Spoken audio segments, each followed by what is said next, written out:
Hi, my name is George Pegios, hypnotist and master NLP practitioner at helpmypain.com.au, where we help people with chronic health and pain issues, anxiety and depression, as well as dependency issues.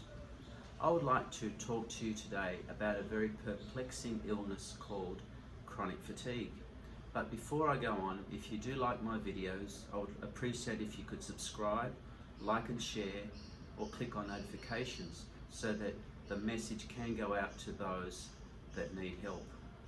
Chronic fatigue is an illness that affects a lot of people in our society, predominantly women, but a significant number of men as well. Chronic fatigue is characterized as extreme tiredness, headaches, neck aches, joint pain, not feeling refreshed after a good night's sleep, as well as memory loss and poor concentration. Fibromyalgia is often characterized as chronic fatigue with more pain. There are stories of people who had to live in their beds, literally, for months or years at a time because they were too ill to even go outdoors. You may not know, the nurse Florence Nightingale, almost 200 years ago now, is thought to have suffered chronic fatigue for 30 years after returning home from the Crimean War. We have these images of her being caring and so stoic in the face of incomprehensible carnage, pain and suffering. But when she did return home after suffering an infection, her mind had a hard time processing all that information, and the system broke down, and believed to have lived the last 30 years of her life with chronic fatigue. The sad truth is that although real and incredibly debilitating, because there is no objective measure, no blood test really to diagnose chronic fatigue, up until recently there was a lot of skepticism about how real this illness really was.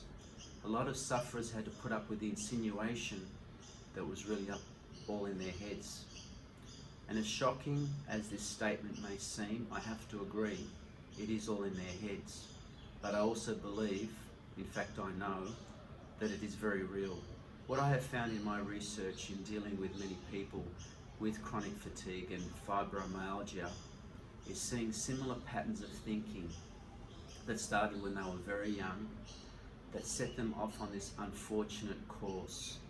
Now, I'm going to have to backtrack a little bit to explain what I mean and put things in perspective for you and detail by what I mean by patterns of thinking.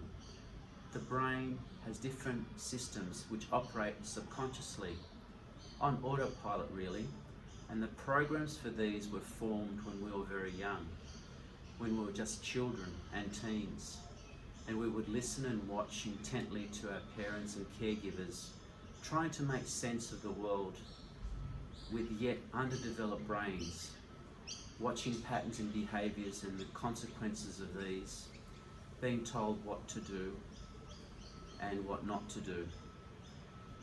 That's how it was always meant to work, but what research shows, and I've seen firsthand, is that these pathways, the way that the signal between these different systems gets bounced around from one centre to another, can get distorted.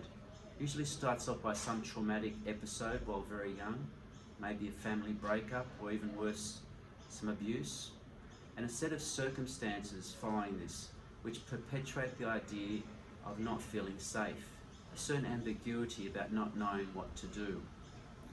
This can involve the depletion of neurotransmitters, chemicals in the brain that are involved in the activity from one certain area or the other, to the long-term effects of adrenaline, cortisol, the stress hormone on the body.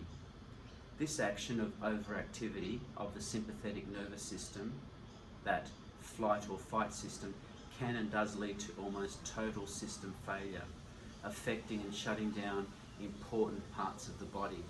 Now, don't get me wrong, short bursts of adrenaline and cortisol for the right situation will be beneficial to get you out of harm's way and deal with that threat. But what we see is that system firing for months and years, even decades for some people, putting them at high risk of immune system failure, muscle pains. And as those muscles can't cope with that constant activity, it really is like driving with one foot on the brake and the other on the accelerator. That engine, as powerful as it is, with its constant effort keeping that foot on the pedal planted down, sooner or later that leg will get tired and fatigued, won't be able to keep going on for very much longer. Another symptom is forgetfulness, and it's no coincidence that the area where memories are created in the hippocampus is right next door to the amygdala, the fire alarm center of the brain. The hippocampus diverts energy from short-term memory to long-term memory so that you can only focus on those patterns, only on that information that could keep you safe. Be aware of that threat, because you're ever focused on those negative signs and blocking out everything else, missing out on all the other things that happen day to day that are positive or just neutral. What I've also found is the toll this takes on family and friends, the dynamics which get stressed and sabotaging of relationships because the mind is focused on that threat, thinking that danger is ever present, that saber-toothed tiger is about to pounce and I better get out of here. That sense of self-preservation overrules everything else.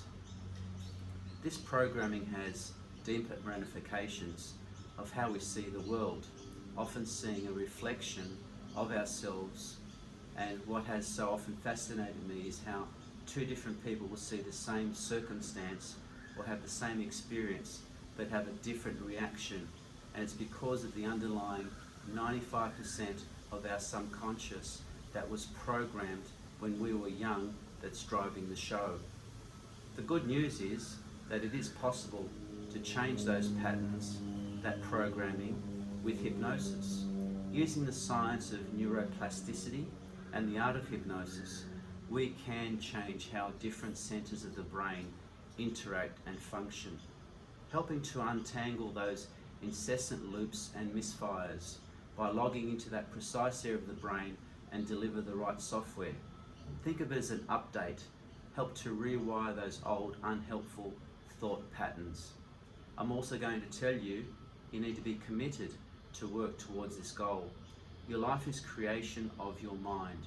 It's a lot about certainly recognizing your past, but reframing, putting things into a new context, learning a valuable lesson or two, but moving on. The biggest part of the whole equation is getting back in control, being in the driver's seat, because the world can be bad, the world can be good, but on the whole, the world is neutral. But whatever it is for you, you want to be able to deal with it on your terms. And this is where hypnosis excels, does make the difference. Hypnosis is the oldest and, in my biased opinion, still the best therapy in dealing with these types of problems. So if you or someone you know is suffering from chronic fatigue, fibromyalgia, or some similar condition, don't hesitate to contact me through my website helpmypain.com.au or through Facebook, Help My Pain. Thank you so much for watching, and as I say, hypnosis isn't magic, but there sure is something magical about it.